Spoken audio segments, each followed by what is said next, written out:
You're still watching the City of Lagos TV show. And of course, today we're going to be taking a look at a very critical sector, a very strategic agency, of course, which is under the Ministry of Health in Lagos. And we're going to be looking at the strategic relevance of traditional medicine in the City of Lagos with issues surrounding its development, proper harnessing of the potentials to improve the health of Lagosians and of course to also add up to the economic development of the state. And so today we're going to be speaking with the chairman of the Lagos State Traditional Medicine Board, Professor Adebukola Adefule Oshitelu. You're welcome, madam. Thank you. To the City of Lagos TV show.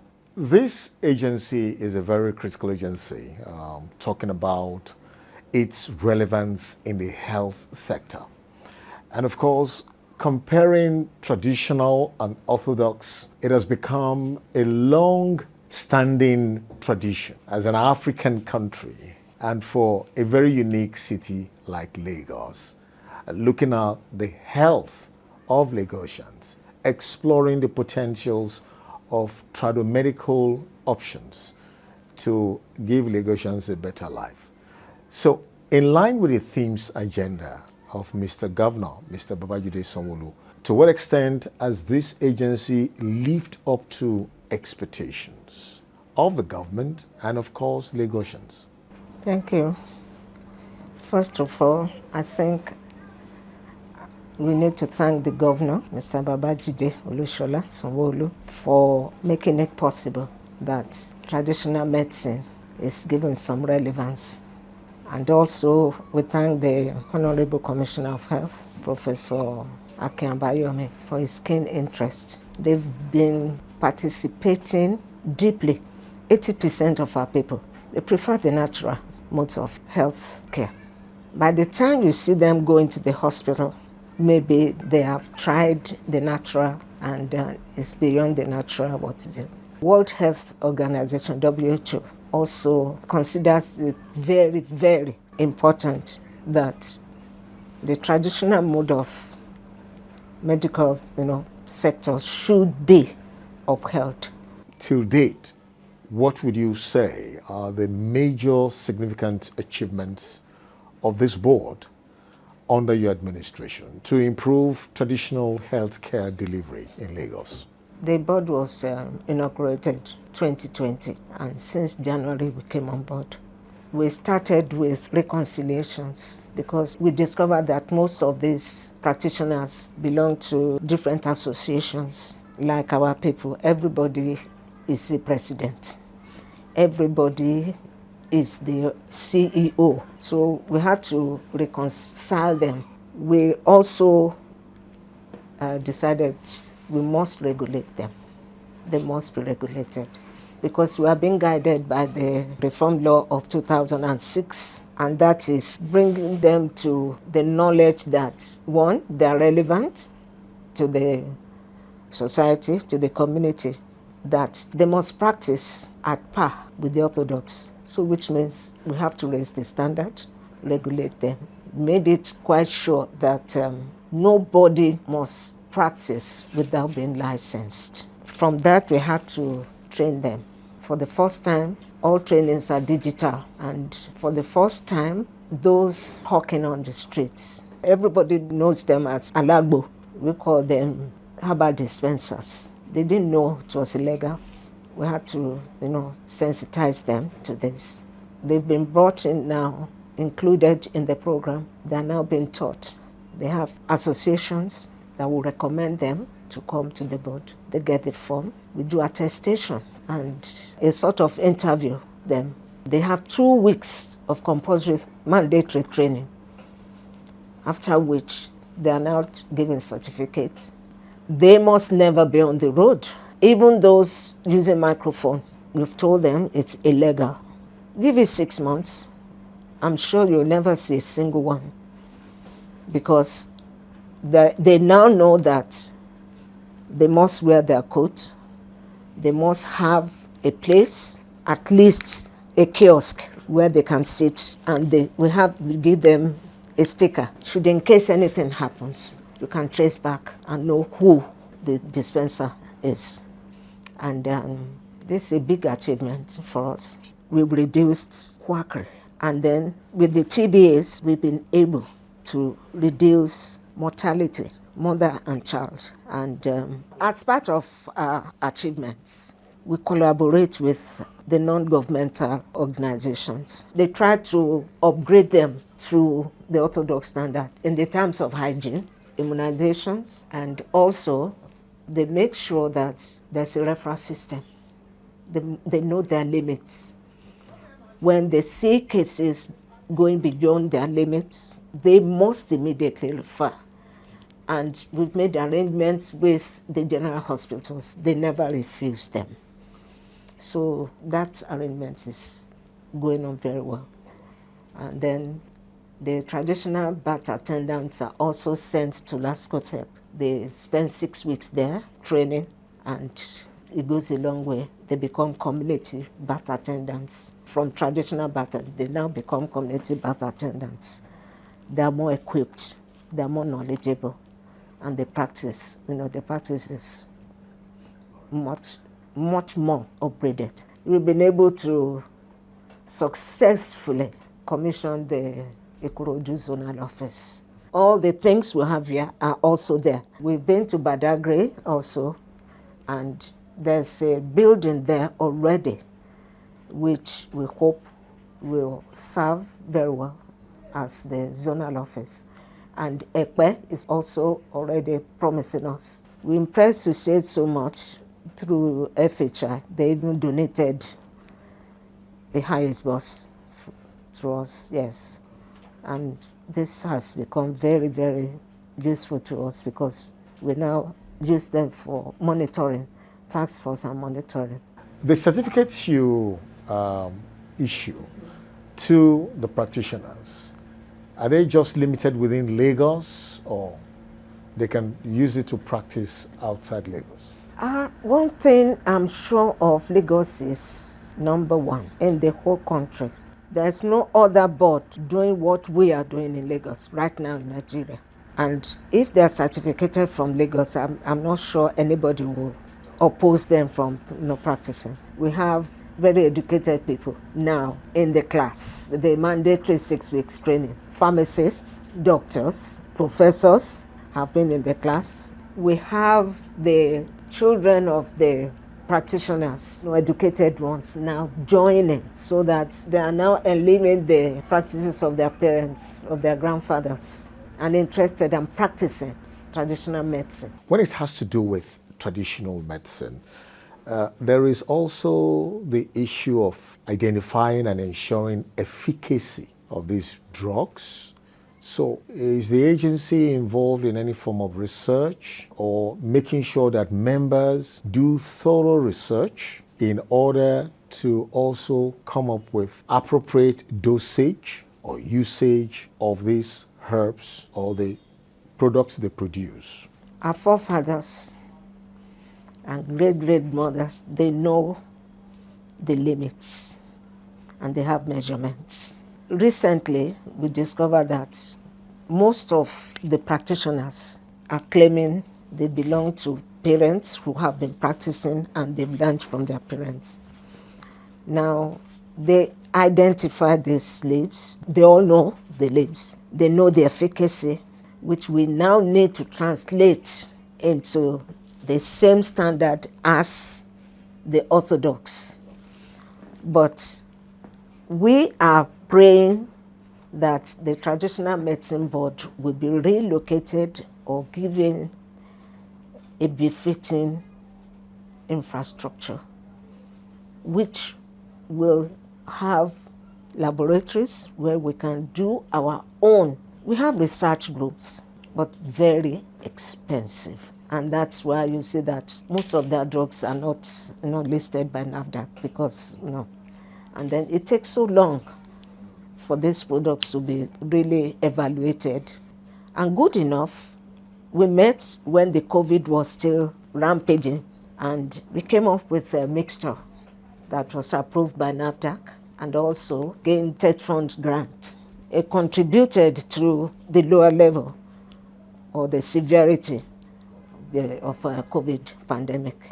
We are hoping with the infrastructure we're going to get with the laboratories, along with the research group, and even the practitioners, most of these drugs will be investigated, and then we'll be able to standardize them. That say, take 2 milligrams of this or turn them into capsules, into tablets, and so on.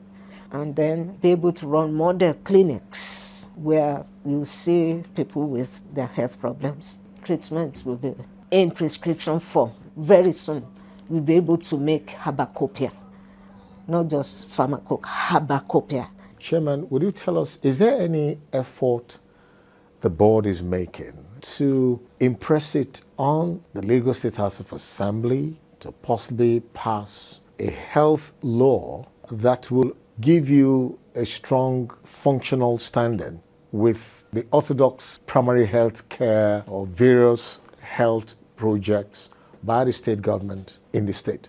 Yes, that's it in place because all the local governments, we have the community health officers there, and we have the task force people that are practitioners, work hand in hand with. That's already going on, especially with the traditional birth attendants. The problem we're having is setting a specific space for them to say, this is orthodox, this is traditional, choose which one you want. That's just the stage we are envisaging. All the specialties you get in the orthodox are also prevalent in the traditional. The thing is faster with the nature and less complication. The only thing is some people, you tell them to take a teaspoon, they say, for you to work faster, they can take a tablespoon. And that is overdosing. Too much of everything is bad. There is no discipline in orthodox that you cannot treat also in the traditional. Diabetes, hypertension, bones, allergy, skin, cancer. Yes, it's amazing. It's amazing. Brand product packaging is quite essential when you're discussing tradomedical. What is the level of training or awareness you're creating in this angle so that the product is very attractive to the users? Are you impressing on practitioners? It's part of the mandatory, training, but you have to have a place. We need a good infrastructure. I'm sure most of them would love to, align with the board for their packaging. They know they have to package very well, that, it promotes purchase. They are already trained. They are being trained. What are you doing with regards to advocacy and sensitization of Lagosians and stakeholders to actually position tradomedical medicine in Lagos? Lagos State is divided into 5 zones. And in the in 2020, 2021, we made sure we went to all the 5 zones.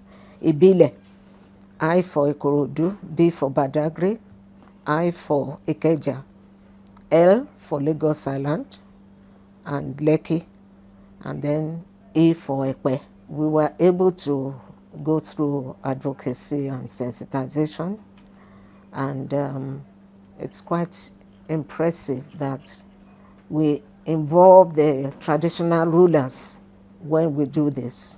This is to sensitize the practitioners. The Baales and the king are also contributed so much, and this is very encouraging. King Sotobi Ikorodu, he has been very, very, very helpful. The first time we went there, many of the practitioners, those who were not registered, he paid for them. The second time we went last year, he paid for 100 of them. This is really leading by example, because he openly told them that none of his subjects must practice without being licensed. When you talk about traditional medicine, it's also quite important to look at what are those potentials. To what extent is the board growing medicinal plants in order for proper processing and commercialization? There's a farm at Idena towards Itoke, and it's 10 hectares, which we have tried so much. We'll be able to supply most of these medicinal plants, even to the herbal dispensers. We planted so many. The rain of last year destroyed many of them because that place used to be the rice farm. That it was heavily flooded. So most of them were destroyed, but we have replanted again. And we are hoping that very soon we'll be able to get certain amount to all the Eleweomos and others who would love to produce them on their own, because it's very, very important that we must be able to boast of a farm ourselves, these medicinal products. What are the future projections, the future plans of this agency? Future plan of this agency is to be recognized, respected, and given the chance to practice side by side with the orthodox practitioners. According to the WHO, we are already having the alternative and the complementary medicine practitioners joining us. The acupuncturists have joined us in full force. Last year we had an alternative medicine specialist clinic at Adetokunbo Ademola Street in Victoria Island. We also had another one commissioned at Omole area of Lagos State. And right now we're having the National Council of Physicians and in Natural Medicine. We are coordinating with them so that everybody comes under the umbrella of TCAM, traditional, complementary, and alternative medicine, as the WHO has defined and is being practiced in other countries already established like China and India.